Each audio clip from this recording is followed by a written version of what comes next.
When Julia walked into the hair salon for a subtle trim, little did she know, a comedy of errors awaited her.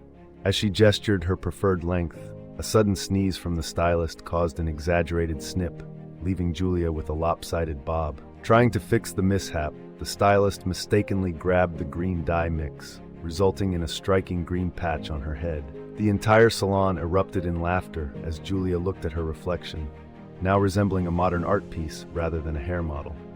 Embracing the moment, Julia opted for a full funky green tint, leaving the salon with a brilliant story and a unique new look.